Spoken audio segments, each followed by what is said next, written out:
কতদিন বাঁচবো? 2 বছর বাঁচবো ম্যাক্সিমাম। তার ভেতরে আমি আর কাউকে ইন্টারভিউ দেবো না। অনিলামা বলে আজ ইন্টারভিউ দিয়েছে। और ये धोनी की हुई जी गजब ग्रिप कैसे SRMB जैसे SRMB TMT बार की विन ग्रिप टेक्नोलॉजी सीमेंट के साथ बनाए मजबूत पकड़। Grip is important.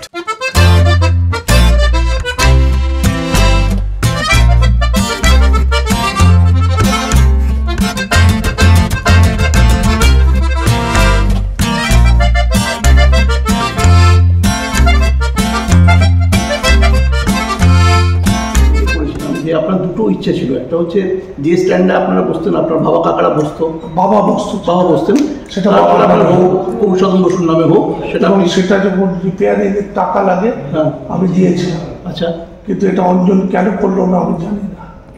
আচ্ছা, তারপরে ক্যান্টিনটা একদম বিচ্ছিরি হয়ে গেছিল, সেটাকে থরো রিপেয়ার করে ক্যান্টিন করে দিলাম।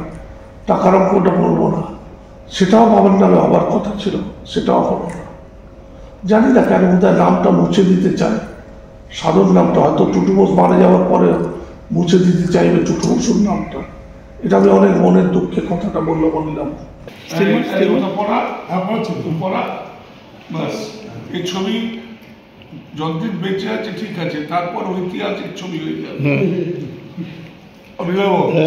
পেলে 1 কোটি টাকার জিনিস পেলে। মোহনবাগান ক্লাবটা হিন্দু আনডিভাইডেড ফ্যামিলি, মানে হচ্ছে 51 পরিবার। 51 পরিবার সবাই একসঙ্গে বসে খায়, পেতলের থালা পেতলের গ্লাস, উল্টে গেল ঠক ঠক করে আওয়াজ হয়। আবার সেটাকে যে কর্তা মানে প্রেসিডেন্ট অফ দ্য ক্লাব, সে সেটাকে ঠিক করে গ্লাস করে বসিয়ে দেয়। তার নিদর্শন হচ্ছে কাগজ, টিভিতে অনেক কিছু বেরিয়েছে, মারপিট হচ্ছে, গালাগাল হচ্ছে। প্রেসিডেন্টটা জেলস কি দেখো, কর্তা আর সংসারের বড় কর্তা, এই দুজনের ভেতরে এরকম মিল দেখতে পাবে। আপনি তো এত টাকা মোহনবাগানে ইনভেস্ট করেছেন, মানে আপনি হয়তো টাকার অঙ্কটা বললেন না, কিন্তু মোহনবাগানের প্রত্যেকটা মেম্বারে আপনার কাছে কৃতজ্ঞ থাকা উচিত। আপনি এত টাকা একটা মেম্বাররা কি করবে, মেম্বারদের হাতে না। কিন্তু আপনি তো ধরুন এই যে মোহনবাগান থেকে কোনো এই যে আজকের দিনে যে গোয়েঙ্কাদের একটা শেয়ার আছে, আপনার তো সেই অর্থে পার্সোনাল কোনো শেয়ারও নেই, 1 টাকার শেয়ার নেই। হ্যাঁ, তো সেক্ষেত্রে আপনি কি এইটুকু রেকগনিশন আপনার পাওয়া তো ছিল নিশ্চয়ই, কিন্তু না দিলে তুমি কি করবে, ঝগড়া করবে? আর আমি অত হীনমন্যতার লোক নই যে আমার নিজের জন্য আমি ঝগড়া করবো। 23শে জানুয়ারি কিন্তু আর একজন বোসের জন্মদিন। তিনি হচ্ছেন আমাদের স্বপন সাধন বসু। তো এই স্বপন সাধন বসুর এই নামটা বলো না, কেউ চিনতে পারবে না। হ্যাঁ, চিনতে পারবে, স্বপন সাধন বসুকে চিনতে পারবে না বললে হবে না। আমার স্ত্রীর কাছে একটা ফোন এসেছিল, স্বপন সাধন বসু আছেন? আচ্ছা, তুই বললো ওই নামে এই বাড়িতে কেউ থাকে না। তো বলো কি বলছেন, টুটু বসু থাকে না? বলে সেটা তো আগে বলবেন। আচ্ছা, তো অ্যাকচুয়ালি টুটুদার নামও কিন্তু মানে সুভাষ হওয়ার প্রভূত সম্ভাবনা ছিল না। টুটুদার এরকম ব্যাপার ছিল, শুনেছি সুভাষ সাধন বসু হওয়ার কথা ছিল এরকম। আমার দাদু ইংলিশ স্কুলে সেন্ট টমাসে ভর্তি হচ্ছি, বললে যদি ইংরেজরা সুভাষ নামটা পছন্দ করে না, সেটা নামটা চেঞ্জ করে স্বপন সাধন বসু করলো। আচ্ছা, এবং এটা সুবিধা হলো, তার কারণ ক্লাস 6 পরে আমি তো ক্লাস 6 বিবেকানন্দ স্কুলে গেলাম, যেখানে অঞ্জন মিত্রের সঙ্গে আমার পরিচয়। তখন ন্যাচারালি স্বপন সাধন বসুটা ঠিক হলো, সুভাষ সাধন বসু হলে হতো আরো ভালো হতো। আচ্ছা, তো এটা মানে সে হাওড়ার রামকৃষ্ণ লেন আপনার বিবেকানন্দ স্কুল? আপনার প্রথম স্কুল বিবেকানন্দ স্কুল না, প্রথম স্কুল সেন্ট টমাস। প্রথম স্কুল সেন্ট টমাস। ক্লাস 6 থেকে বিবেকানন্দ স্কুল, ক্লাস 12 তারপর সেন্ট জেভিয়ার্স কলেজ, তারপর ল কলেজ। আচ্ছা, আমি উকিল হয়ে একটাই কেস লড়েছি, সিনিয়র অ্যাডভোকেট হয়ে, কাম কালেক্টেড কাস্ট মোহনবাগানের। হ্যাঁ, সেটা মনে আছে আপনার, যেটা কোট পরে ছবিটা, কালো কোট পরে চিফ জাস্টিসের করে। তখন প্রয়াত অজিত সেনগুপ্ত ছিলেন, এত পাওয়ারফুল ছিল যে কোনো লয়ার দাঁড়াতে চাইনি। তখন বাধ্য হয়ে আমি ব্যক্তিগতভাবে দাঁড়ালাম চিফ জাস্টিসের ঘরে। একটাই বললাম যে মিলট, club belongs to members, post অফিসে যদি দিয়ে হয় আর তারা যদি ভোট না দিতে পারে, এটা কি অন্যায় নয়? বলে হ্যাঁ অন্যায়। তখন আউটসাইড বলছে কারে তো কোনো ছবি নেই, কিছু নেই, কিভাবে হবে কাম কালেক্ট কাজ? 3 মাস টাইম চাইছি মিলট, যদি আমি ছবি কার্ড না করতে পারি তাহলে আপনি এইটা গ্র্যান্ট করবেন না, আদারওয়াইজ 3 মাস বাদে হাইকোর্টের সুপারভিশনে কাম কালেক্ট অ্যান্ড কাস্ট। প্রথম ঐতিহাসিক ইলেকশন হলো ক্যালকাটা হাইকোর্টে, যে বছর আর কি মানে থেকে আর কি ব্যারেকটা ইয়েটা মানে বলরাম চৌধুরী গ্রুপ ভার্সেস আমার গ্রুপ। রাইট। তো টুলদা মানে হাওড়ার কত মনে আছে মানে আপনার তো মানে আমার প্রাক্তনী ছবিটা নিয়ে আয়। হাওড়া বলতে তো আপনার মানে হাওড়া বলে মানে আপনি হাওড়ার সঙ্গে আমি একটা বই লিখেছিলাম, তাতে বলেছিলাম যে আমার ইচ্ছে মরে যাবার আগে আমি যেন আমার স্কুলের প্রাক্তন ছাত্র সম্মেলনটা অ্যাটেন্ড করতে পারি। একবারও যেতে পারিনি, ব্যবসার কারণে বিদেশে থাকতাম, এত ব্যস্ত থাকতাম। ওদের যে কমিটি তারা এসে আমার সঙ্গে দেখা করলো হেডমাস্টারকে নিয়ে। হেডমাস্টার মশাইয়ের সঙ্গে এসে বললো এরা আপনার সঙ্গে দেখা করতে চেয়েছে, আপনাকে প্রেসিডেন্ট করে সভাপতি করে এরা করতে চাইছে এইটা। কারণ আমি তো প্রাক্তন ছাত্র তা আমার সঙ্গে সভাপতি কিসের আছে? তখন বলে হ্যাঁ কথাটা ঠিক বলেছেন, আপনি চিফ গেস্ট। ঠিক আছে, চিফ গেস্ট করে আমি প্রাণ ভরে প্রাক্তন ছাত্র সম্মেলন অ্যাটেন্ড করলাম। প্রাণের মানে আমি কি বলবো, স্কুল অনলাম স্কুলের বন্ধুরাই আসল বন্ধু। একদম। বাকি জীবনে অনেক বন্ধু আছে, কিন্তু স্কুলের বন্ধুটা আসল বন্ধু। পেয়েছিস রে? 600 টুপি করে দিয়ে গেছিলাম আমি। আচ্ছা, কি লেখা আছে ঠিক করে তোলো? হাওড়া বিবেকানন্দ ইনস্টিটিউশন। হ্যাঁ, প্রাক্তনী হাওড়া বিবেকানন্দ স্কুল। প্রাক্তনী কে দিয়েছে? স্বপন সাধন বোস টুটু, 1964 ব্যাচ। আপনার 64 ব্যাচ। তো আমি 600 টুপি দিয়েছিলাম। আচ্ছা, ওরা বললো এটা টুপি না, আমাদের কাছে এটা একটা টুটুদার কাছ থেকে পেয়েছে, হাওড়ার টুটুদা। আমি আশ্চর্য হয়ে গেল অন্যব যে জীবনে এইটি আমার প্রাপ্য, ব্যবসা টাকা এগুলো প্রাপ্য না। হাওড়াকে আপনি ছাড়েননি, ইনফ্যাক্ট আপনি এখনো বোধহয় আপনাদের ওই বাড়িটাতে আপনি বোধহয় একটা আমার হাওড়ায় যে 3টে বাড়ি কিডনির পেশেন্টদের জন্য 3টে বাড়ি আশুতোষ বোস চ্যারিটেবল হসপিটাল করে দিয়েছি। হসপিটালটার একটা বাড়ি কিডনি, আর একটা বাড়ি এখন যেটা হয়েছে টেক মহিন্দ্র। আজকাল প্যারামেডিক পাওয়া যায় না, রক্ত নেওয়ার ছেলে, রক্ত দেওয়ার ছেলে, এইসব যারা প্যারামেডিক ছেলেরা, মধ্যবিত্ত ছেলেরা 50,000 টাকা মাইনে পাবে যদি প্যারামেডিক ট্রেনিংটা কমপ্লিট করে 1 বছরের। টেক মহিন্দ্র বলে মহিন্দ্রা গ্রুপের নিয়েছে একটা বাড়ি এবং 2 কোটি টাকা বছরে স্যাংশন করেছে এই প্যারামেডিক ট্রেনিং করবার জন্য। দেখো আমাদের হাওড়া রামকৃষ্ণপুর একটু মধ্যবিত্ত, নিম্ন মধ্যবিত্ত এরিয়া, তো সেই জন্য এটা খুব কাজে দেবে। আপনি যান এখনো হাওড়া মাঝে মাঝে? মাসে একবার তো যাই ওখানে যান।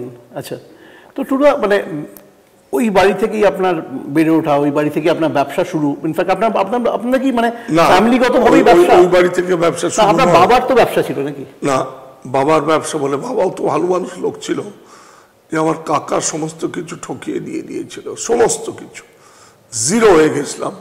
একটা বই লিখেছি শূন্য থেকে শুরু, প্র্যাকটিক্যালি জিরো। ঘড়ি বিক্রি করে ঘড়ি আনানোর শখটা পুরো করতাম। রাইটার কলম, মাত্র রাইটার তখনকার দিনে ছিল, বড়বাজার থেকে কিনতাম, 12 আনায় কিনে 1 টাকায় বিক্রি করতাম। আর একটা ব্যবসা ছিল আমার, ব্যবসা নয়, বাচ্চা ছেলেরা ধরো 20 বছর, 19 বছর, 18 বছর, বাবার টাকা মারতো পকেট থেকে, দাদুর টাকা মারতো, কিন্তু ধরো 100 টাকা জমে গেল, কোথায় রাখবে? আমার কাছে রাখতো, আর আমি রাখার জন্য পয়সা নিতাম। আচ্ছা, যে টাকা রাখছো তার 10 পয়সা আমার, বছরে 10% আমার, ঠিক আছে? আর যেদিন চাইবে ফেরত পেয়ে যাবে। খামে করে ভরে ভরে রেখে দিতাম। ভাবতে পারছো এটার কারণ কি জানো? Necessity is the mother of invention. দরকার হচ্ছে আবিষ্কারের একটা অঙ্গ। প্রয়োজন থেকে, মানুষের প্রয়োজন, সেই থেকে শুরু ভাই, একদম জিরো থেকে শুরু, শূন্য, একদম শূন্য। বাবার কাছে কাবলিওয়ালা আসতো, তুমি পড়েছো বইয়ে, কাকা এমন ব্যবস্থা করে দিয়েছিল, সর্বস্ব চলে গেছিল। সেই জন্য একটা জিনিস অনেকে বলে আমি কিপ্টে, আমি কিপ্টে নই, আমি নিজের জন্য কিপ্টে। এই যে জামাটা পড়েছে আজকে জন্মদিন, এটা সানাই আর সুব্রতর ছেলে দুটো কাপড় এনে দিয়েছে। কতটা? 110 টাকা মিটার, 120 টাকা, দাম বেড়ে গেছে, 100 টাকা ছিল। কিন্তু কি আরাম, তৈরি করে দিয়েছে। এই শূন্য থেকে শুরু হয়ে যে আজকে এই যে আপনার এই যে আপনার একটা সাম্রাজ্য আপনি তৈরি করেছেন, নিজের হাতে তৈরি করেছেন, এই জার্নিটাকে আপনার কি মনে হয়? এখন তো অনেক সময় পেছনে ফিরতে ইচ্ছা করে। তোমায় বলতে পারি যে একটা পয়সা অসৎ পথে রোজগার করিনি, একটা পয়সা অসৎ পথে রোজগার করিনি। আর একটা জিনিস করিনি, সেটা হচ্ছে কমিশন খাইনি। বহু লোকের বহু উপকার করে দিয়েছে মানুষের, কোন রকম কমিশন খাইনি একটাও, যার জন্যে লোকে এতটা সম্মান করে। ভালোবাসা কিছু ব্যবসায়িক জগতে সাম্মানিক ভালোবাসা কাকে বলে? টুটু বোস্তার নিদর্শন। সাম্মানিক ভালোবাসা, সম্মানও দেয়, ভালোবাসে। তবে এখন ঠিক করেছি, বড় কাজ করলে, ধরো কারোর বড় কাজ করে দিলাম, 1 লাখ 2 লাখ 5 লাখ টাকা কমিশন পাওয়া উচিত, আমায় এসে বলবে, আর ওটা একটা চেক দেন রামকৃষ্ণ মিশনে। আজকে বিকেলে আসবে রামকৃষ্ণ মিশনে, যিনি বিদ্যা মন্দির বলে একটা বেলুড়ের মিশনের পাশেই একটা বিদ্যা মন্দির আছে, সেটা মানে গ্র্যাজুয়েশন অবধি কমপ্লিট, তার প্রিন্সিপাল যিনি, তারা পাশে একটা জমি নিয়েছে যাতে সেটা আরো বড় করা যায়।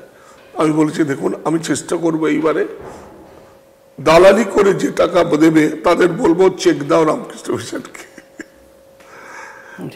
তো এই মুহূর্তে ধরুন আপনি বোধহয় অনেকদিনই আপনি মোটামুটি দুবাইয়ে স্থায়ী বাসিন্দা, মোটামুটি অনাবাসী। আমি 24 বছর এনআরআই ছিলাম, কিন্তু এবছর থেকে গভর্নমেন্ট অফ ইন্ডিয়া এত মিষ্টি খাইয়েছে, ঢেকুর উঠছে। না না না, আরো ঢেকুর উঠবে। গভর্নমেন্ট অফ ইন্ডিয়া একটা জিনিস করে দিয়েছে যে 4 আনার সময় তুমি দেশে কাটাবে, 12 আনার সময় বিদেশে কাটাবে। আমার গত বছর অবধি ছিল 8 আনা ছিল। আচ্ছা, ওকে। 364 দিনে কদিন ছিল সানাই? তুই একটু থাক এখানে। 364 দিনে কত ছিল? 184 ডেজ। আচ্ছা, এখন সেটা করে দিয়েছে 364 দিনে 12 আনা দেশের বাইরে ছাড়া। আমার পক্ষে সম্ভব নয়। ছোট ছেলে হয়ে গেছে, ছোট ছেলের একমাত্র মেয়ে, সে লন্ডন স্কুল অফ ইকোনমিক্সে পড়ছে, আর ও জাহাজ কিনেছে। আমি বার্জ অব্দি কিনেছিলাম, টুবলাই জাহাজ কিনে। একটা তো তার নাম মোহনবাগান নাম, একটা সবকটাই নাম সবকটা বার্জ যতগুলো আছে। আচ্ছা, মোহনবাগান 1, মোহনবাগান 2, 14টা। আচ্ছা, মোহনবাগান সব শুদ্ধ ভাষায় চলে। স্যান্ডে থেকে লোকে বলে দেখো টুটু বসুর জাহাজ যাচ্ছে। 6000 টনের কোনো বার্জ জাহাজ নয়। এখন যে জাহাজ কিনেছে 70,000 টনের জাহাজ, প্যানাম্যাক্স। সেগুলো রং করাচ্ছে চায়নায় নিয়ে গিয়ে সবুজ মেরুন। কি পাগলামি বলতো! আসলে ওদের রক্তে সবুজ মেরুন আছে, কি করবো। ছোট থেকে দেখে এসছে প্রত্যেকটা দিন, প্রত্যেকটা মুহূর্তে কিভাবে বাবা মোহনবাগানের সঙ্গে জড়িত, ওরাও প্রেমে পড়ে গেছে মোহনবাগানের। মানে ছোট থেকে এই বাড়িতে তো কম কিছুই দেখেনি আর কি, মানে এই বাড়িতে তো প্রচুর কিছু আর কি। সে বিজয়ের থেকে, আর তোমার চিবাকে তোলা থেকে, তখন তো প্লেয়ার তোলা মানে ছিল একটা মানে বিরাট কিছু, লোমহর্ষক একটা ব্যাপার। সেই সব গল্প শুনবো তার আগে আমি বলি যে ধরুন এই সময় যে 24 বছর আপনি দুবাইয়ে চলে গেলেন, সেই সময়টা কি আপনার মনে হয় বাংলাতে আপনি যে জায়গায় নিজেকে নিয়ে চলে গেছিলেন বা নিয়ে আছেন রেখেছেন, বাংলাতে আর একটু বিনিয়োগ করতে পারলে একটু বেটার হতো? মানে বাংলায় বিনিয়োগ করেছি তো আমি। বিদেশে বিনিয়োগ যদি 10 পয়সা করে থাকি, 90 পয়সা তুমি একটা বার্জ এখন 47 কোটি টাকা দাও, 14টা বার্জ আছে আমার। আচ্ছা, এর থেকে বেশি বিনিয়োগ কি করবো আমি? আপনার ওই জায়গাটাতেই কনসেন্ট্রেট আমি পোর্ট এরিয়ায় জাহাজ সংক্রান্ত যে ব্যবসা তাতে করেছি, আর কিছু জমি জায়গা কিনেছি। আমি বিরাট ইনভেস্টমেন্ট করেছিলাম। আজ একটা কথা বলি, ঐতিহাসিক কথা। আমাকে জ্যোতিবাবু একদিন ডাকলেন, ভীষণ ভালোবাসতেন। জ্যোতিবাবুকে আপনার বাড়িতে দেখেছি অনেকবার, হাঙ্গারফোর্ড স্ট্রিটে। এই বাড়িতে তো আসার পরে মারা গেলেন। তো টুম্পাইয়ের বিয়েতে দেখেছি আমার মনে হয়, টুম্পাইয়ের বিয়েতে একটা সোফায় উনি বসছিলেন আর কি, জ্যোতিবাবু, বুদ্ধবাবু, মমতা ব্যানার্জি, একটা সোফায় 3 জনে বসছিলেন 2000 সালের জানুয়ারি মাসে। এই আজ থেকে 7 দিন আগে। রাইট, একটা সোফায় 3 জনে বসেছিল। সেই ছবি যদি তোমাদের মতন কেউ থাকতো, যদি তুলে রাখতো, ইট উড হ্যাভ বিন ঐতিহাসিক একটা ছবি। তো ইনভেস্টমেন্ট বলছো জমি বাড়ি কিছু করে, আপনি এটা কি বলতে যাচ্ছেন? আমি তখন যদি বিরাট টাকা ইনভেস্ট করেছিলাম, যেমন এনআরআই কমপ্লেক্স এখন আরবানা হয়েছে, তবে আরেকটা কি সাউথ ক্যালকাটার সব থেকে বড় বলো নাম বলো, সাউথ সিটি, এগুলোতে সব আমার শেয়ার ছিল। জ্যোতিবাবু আমায় ডেকে বললেন, টুটু আমি তোমায় ভালোবাসি, তুমি বাঙালি হয়ে প্রমোটার হও না। মানে বলে না, তোমাকে মানায় না টুটু বোস প্রমোটার, আমার মনের ইচ্ছে তুমি প্রমোটারই করো না, ছেড়ে দাও। তুমি বিশ্বাস করবে, তার পরের দিন ফিরে এসে আমি এসকে টুডিকে বললাম যে আপনারা এবং আমি, এরা সবাই যে আর পার্টনার আছেন, 5 জন পার্টনার মিলে এটা পুরো নিয়ে নেন। এবং আমি I came out of this entire process, যেটা আজকে কোন জায়গায় শোনার মতন চলে যেত। আমার স্ত্রী বললেন, যদিও তো একটা অবাঙালি ব্যবসায়ীকে বলে না, কোনো অবাঙালি ব্যবসায়ীকে কি বলে যে না তুমি রিয়েল এস্টেট করো না, তোমায় কেন বলতে গেল? ভাবো তুমি বিনিয়োগ বলছো। তবে আমি খুব খুশি, এখন একটার পর একটা পোর্টে 30 বছরের কন্ট্রাক্ট দিচ্ছে। কাম তুমি তৈরি করো, 30 বছর চালাও, 30 বছর বাদে ফেরত দিয়ে দাও। এরকম একটা আমার হলদিয়ায় আছে, ভাইজ্যাগে আছে। হলদিয়ার কে পার্টনার শুনবে? পার্টনার লারসন টোব্রো আমার পার্টনার। প্রেসার শিপিং, ভারত পৃথিবীর one of the biggest shipping company. এই দুজন আমার পার্টনার হলদিয়াতে। কোনোদিন কেউ জানতে পেরেছে যে লারসন টোব্রো আমার পার্টনার? আমি এই ধুতি পাঞ্জাবি পরা নয়, লুঙ্গি পাঞ্জাবি পরা, পাজামা পাঞ্জাবি পরা যুবক চিরকাল হয়ে আছে, তোমরাও দেখছো। বাড়িতে লুঙ্গি পাঞ্জাবি, বাইরে বেরোলে পাঞ্জাবি। আমার স্যুট পরে দেখোনি বোধ হয় কখনো। না, সত্যি আমরা দেখি। কিন্তু আমার বইয়েতে তুমি দেখবে যে ব্ল্যাটারের সঙ্গে সুইজারল্যান্ডে মিটিং করছি, স্যুটটাই পরে মিটিং করছি। আমি প্রিয়দাকে জিজ্ঞেস করেছিলাম, এত লোক থাকতে প্রিয়দা তুমি আমায় ফিফায় পাঠালে কেন? বলে শোন, ফিফায় গিয়ে কথা বলার মতন, প্রোটোকল মেনটেন করার মতন কে আছে ফুটবল জগতে? তোকে ওই জন্যই পাঠিয়েছি, অন্য কোনো কারণে পাঠিয়েনি। এই মানে মোহনবাগানের সঙ্গে যোগাযোগটা অ্যাকচুয়ালি মানে এই যে এত এই যে রক্তে মোহনবাগান, এই ব্যাপারটা ছোটবেলা থেকে বাবারা খেলা দেখতে যেত, আমি অঞ্জন খেলা দেখতে যেতাম। গোল পোস্টের পেছনে একটা স্ট্যান্ড ছিল, আর ঝুকুদা বলেছিল কারবালা ট্যাংলেন, অতুল্য ঘোষের চেলা, পুরো ব্যাস তারা যেত, আমরা ওইখানে বসে খেলা দেখতাম। টিকিট তুলতে যেতাম যখন ক্রিকেটের, ঘোড়া লাথিও খেয়েছি মাউন্টেন পুলিশের। তো ন্যাচারালি ওইভাবে তারপর ধীরেন্দ্রের উপর রাগ ছিল, ছোট একটা এইটুকুনি ঢিল দিয়ে মারার মতন একটা প্রতীকী ছুঁড়ে দেয়া, ধীরেন্দ্রে হাঁটো মোহনবাগান বাঁচো। আমার আসার জন্য নয়, আমার আসা অ্যাক্সিডেন্ট। কিরকম ভাবে? সোমনাথদার বাড়িতে মিটিং হলো যে ধীরেন্দা পদত্যাগ করেছে, কে জিএস হবে? তখন বজুদা বললে, আমাদের ভেতর তো একজনই আছে যিনি হবার মতন, সেটি টুটু বোস। সঙ্গে সঙ্গে সোমনাথদা বললো, টুটু তুমি আর চিন্তা করো না, তোমাকে জিএস হতে হবে। আমি জিএস? বললে হ্যাঁ তুমি ঠিক পারবে, তুমি ব্যবসা চালাও, তুমি জিএস হবে না কেন? That was the incident. কিন্তু মানে আপনার আর অঞ্জন দত্ত একটা স্বপ্ন ছিল বোধহয়, যে মানে যখন নিজেদের মধ্যে কথা বলতেন যে মোহনবাগানটাই স্বপ্ন। শোনো, মনে একটা দুঃখ ছিল যে বাঙালরা যে কোনো প্লেয়ারকে থাপ্পড় মেরে নিয়ে চলে যেত। নিয়ে গজুদা নিয়ে এলো, গজুদার বাড়ি থেকে থাপ্পড় মেরে নিয়ে চলে গেল। ওরে, আমার যেদিন ব্যবসা হবে, আমার রেসের মাঠ, মদ, নারী সঙ্গ এসব নয়, আমার একটাই সঙ্গ হবে মোহনবাগান সঙ্গ। রোজগারও করেছি, খরচাও করেছি। আমার বউ বলতো, তুমি কি মোহনবাগানে দেখো, তুমি যদি সিনেমা লাইনে করতে 2-4টে ফিল্ম স্টার আমার বাড়িতে আসতো। অমিতাভ বচ্চন এসছে, তুমি ছবি দেখো আমার, অমিতাভ বচ্চন এসছে, সুতরাং সেটা অন্যভাবে প্রোগ্রাম করতে ছিল। যখন আপনার বউ আমার মজা করতে বলতো, এবং মোহনবাগানে এত টাকা আমি ঢেলেছি, এটা আমি উচ্চারণ করবো না, উচ্চারণ করলে টাকার একটা ঔদ্ধত্য দেখায়। আমি টাকার ঔদ্ধত্য কখনো দেখাইনি, দেখাবো না।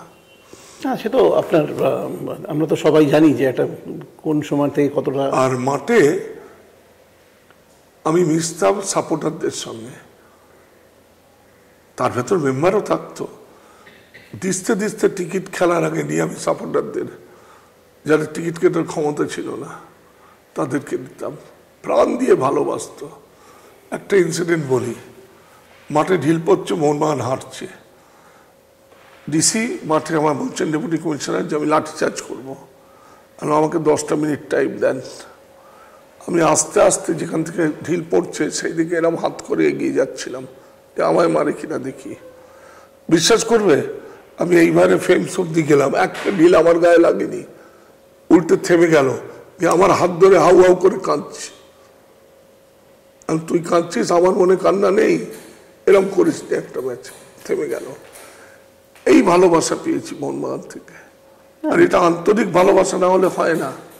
মানে এই যে মানে এই ক্ষমতায় যখন এলেন আর কি, যখন এজিএস মানে জিএস হলেন, যখন জেনারেল সেক্রেটারি হলেন ক্লাবের, তখন সেই সময়টা টুরদা আপনার প্রথম কাজ কি ভেবেছিলেন? মানে এই যে আপনি বলতেন যে দল দল দল দল দল দল তোলা, এবং প্রথম বছরই হচ্ছে সীমা। মোহনবাগানের একটা আইন ছিল, ফরেন প্লেয়ার খেলাবে না। এই কি রে ভাই, ফরেন প্লেয়ার না খেললে তুমি প্রত্যেক ম্যাচে হেরে যাবে।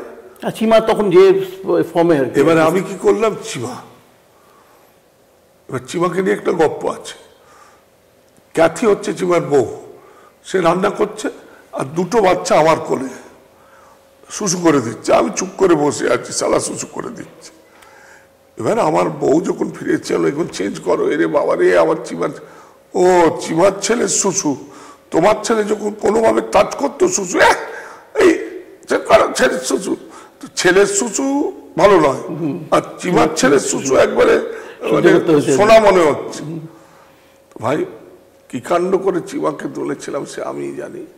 তবে সব থেকে বেশি ঐতিহাসিক ট্রান্সফার কৃষাণু বিকাশ, যেভাবে পারাদ্বীপ নিয়ে গেলেন আপনারা।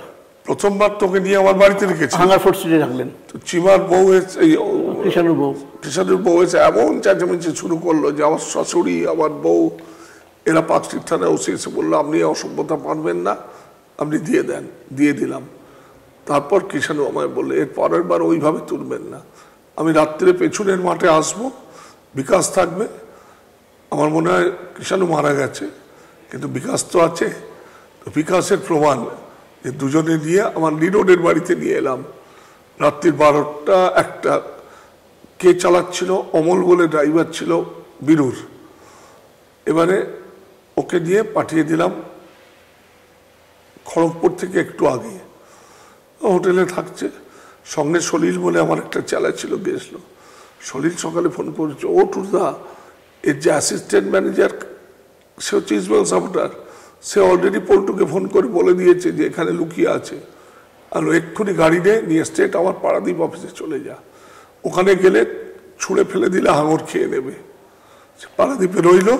তারপর দল বদলের সময় নিয়ে চলে এলাম, পুলিশ এসকর্টে সই করালাম।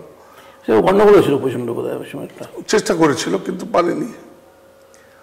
সেইটাই আমার মানে এই যে আপনি বলুন যে সেই সময় দেখো আমাদের কি ফুটবল খেলার একটাই উদ্দেশ্য, জেতা।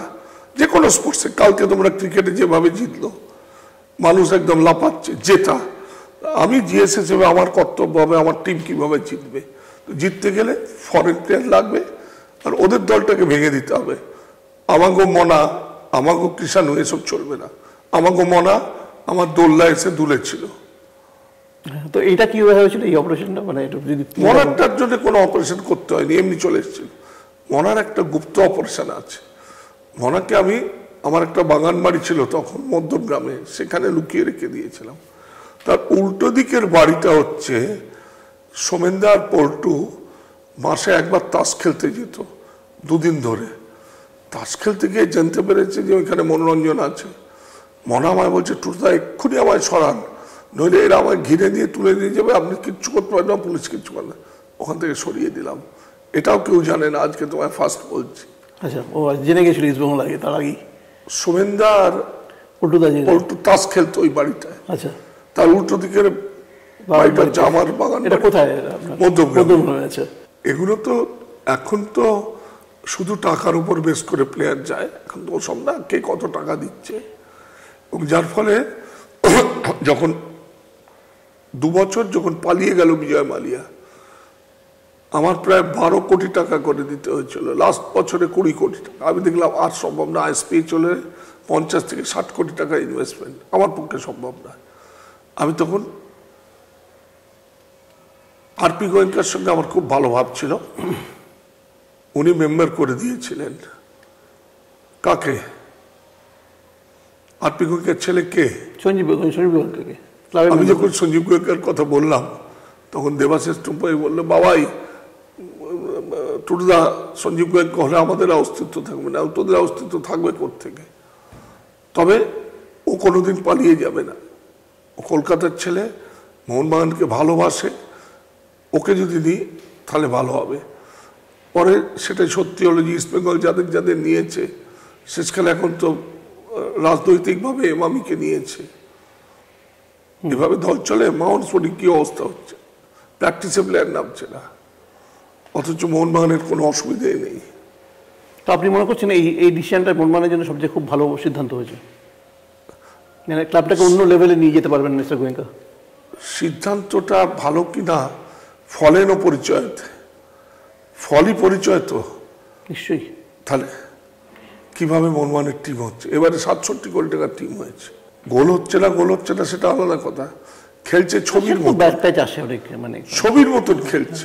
কিন্তু টিম ওয়াইজ মোহনবাগান যে জায়গায় নিজেদেরকে নিয়ে যাচ্ছে সেটা তো। তবে এখন আমি মোহনবাগানের থেকেও গর্বিত, আমি একটা ক্লাব দত্তক নিয়েছিলাম, তার নাম ভবানীপুর ক্লাব, 5th ডিভিশনে খেলতো, সেটা এখন প্রিমিয়ার লিগে চলছে।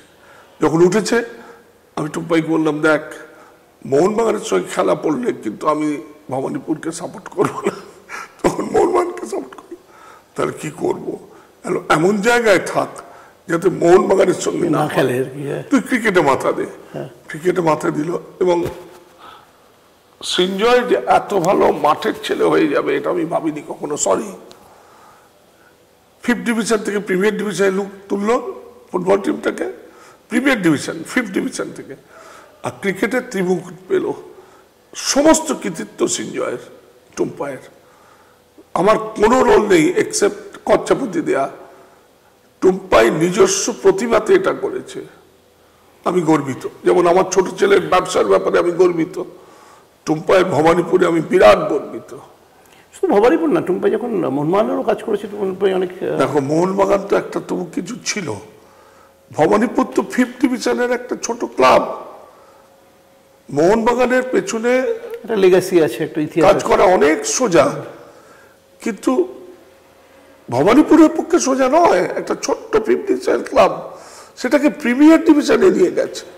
আর ক্রিকেটের ত্রিমুটুক ইস্ট বেঙ্গল, মোহনবাগান, মাউন্ট স্পোর্টিং, 3টেকে হারিয়েছে। তোমরা দেখেছিলে ত্রিমুটুকের অ্যাডভার্টাইজমেন্ট। টুম্পাইকে যখন মানে এরকম ভাবে মোহনবাগান ক্লাব থেকে বেরোতে হলো, তখন মানে পদত্যাগ করতে হলো, কতটা কষ্ট দিয়েছিল? মানে ব্যাপারটা একটা কথা বলি, আমার কাকা আমাকে আমার কোম্পানি থেকে, আমার সংসার থেকে বের করে দিয়েছিল। সেই কাকার হাত ধরে আবার ঢুকে আমি সর্বসর্বা হয়ে যাই। টুম্পায়ের ভেতর আমার মনটা আছে, টুম্পায়ের ভেতর আমার রাজনৈতিক দূরদর্শিতা। একটা মোহনবাগান ক্লাব চালাতে গেলে যে পলিটিশিয়ান হতে হয়, শুধু ভালো মানুষই সাদা মনে হয় না। ও ভালো মানুষ ছেলে, খুব সাদা ছেলে, ওকে লোকে ভালোবাসে, কিন্তু মোহনবাগান ক্লাব করতে গেলে রাজনীতি দরকার হয়, যেটা টুটু বসুর আছে।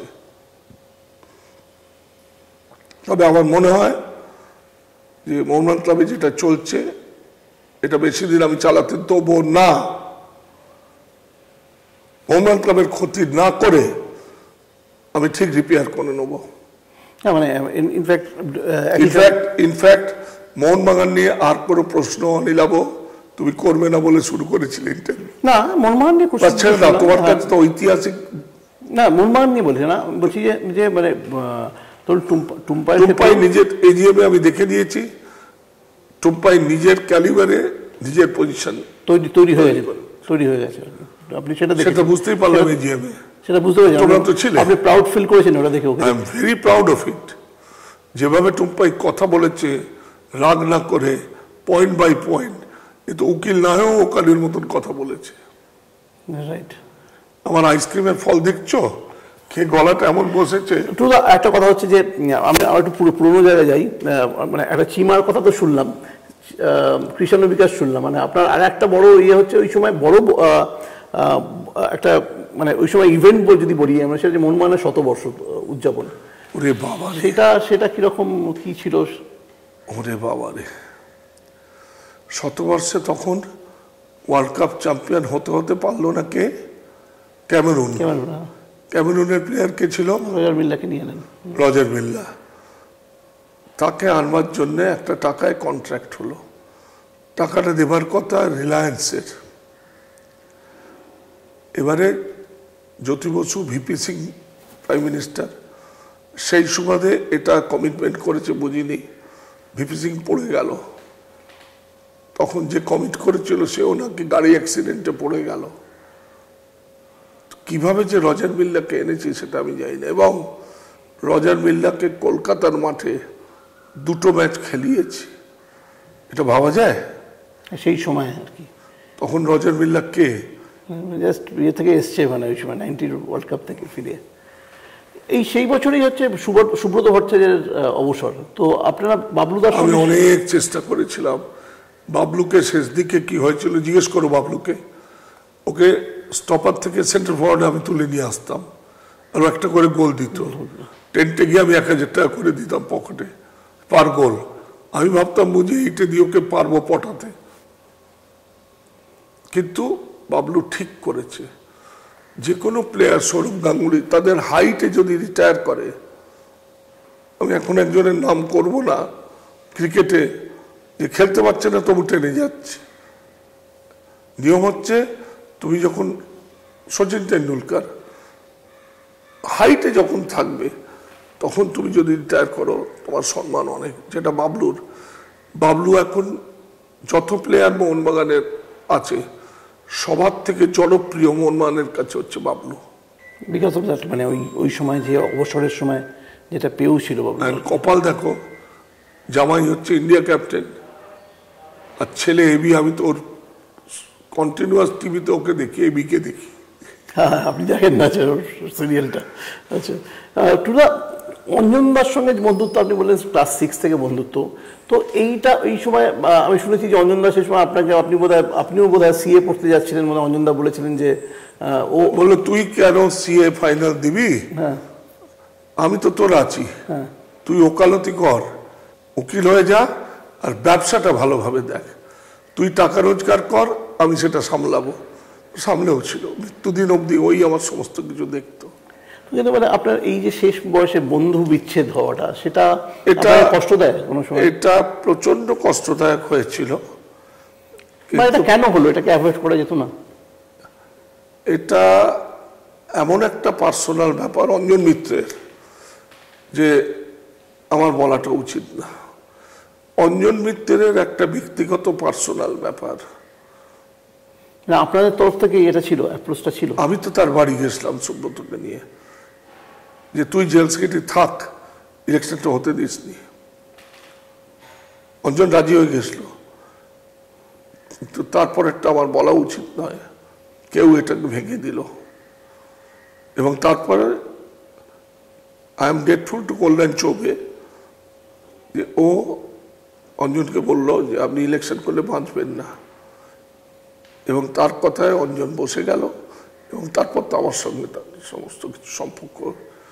লাস্ট যখন আমি দুবাই যাচ্ছি দেখা করলাম আমি আমার স্ত্রী, সেইটি আমাদের লাস্ট দেখা। কথা বলতে পারছিল না, আমার হাতটা ধরে বলল টুটু ভালো থাকিস, এবং তুই ভালো থাকিস। That was my last. ওর বাড়ি হয়ে গেলাম, তারপর তো মারা গেল। মিস করেন অঞ্জনদাকে? কবেকার বন্ধু, সব ব্যাপারে আমার একটাই বন্ধু ছিল অঞ্জন মিত্র। তবে ওর মেয়েটা ফুটবলের প্রতি অনেকটা অনুরক্ত হয়েছে, প্লাস ওর জামাই all India football president. Anjan বেঁচে থাকলে কতটা গর্বিত হতো। ঠিক কথা। তো আপনি আর অঞ্জনদা মোহনবাগান ক্লাবের ক্ষেত্রে মানে কেমিস্ট্রিটা কীভাবে করতেন? মানে কেমিস্ট্রিটা কীরকম ছিল? মানে আপনাদের মনোমালিন্য হতো মানে কোনো ডিসিশন নিয়ে? কখনো না।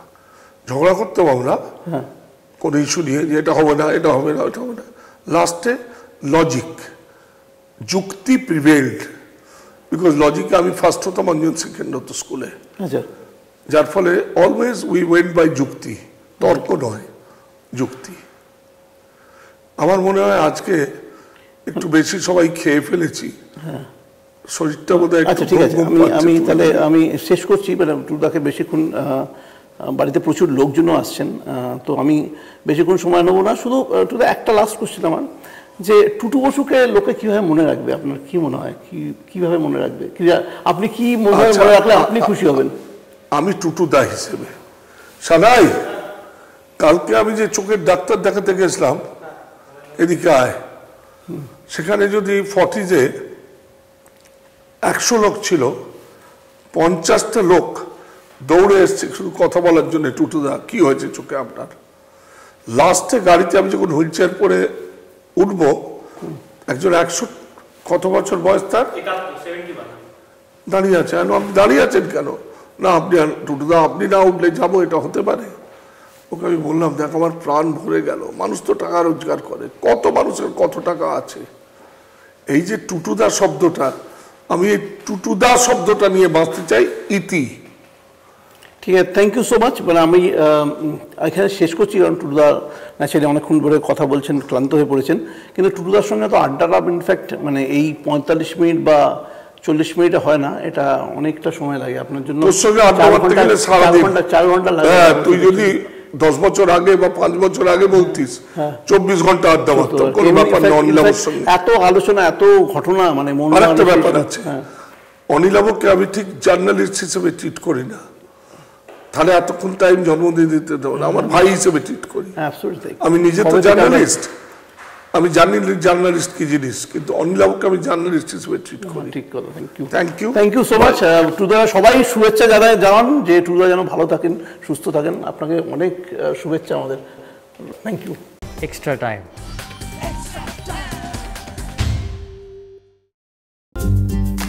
লেটেস্ট নিউজ আর এক্সক্লুসিভ ভিডিওর সঙ্গে আপডেট থাকতে এখনই সাবস্ক্রাইব করুন আমাদের ইউটিউব চ্যানেল। বেল আইকনে ক্লিক করতে ভুলবেন না যেন।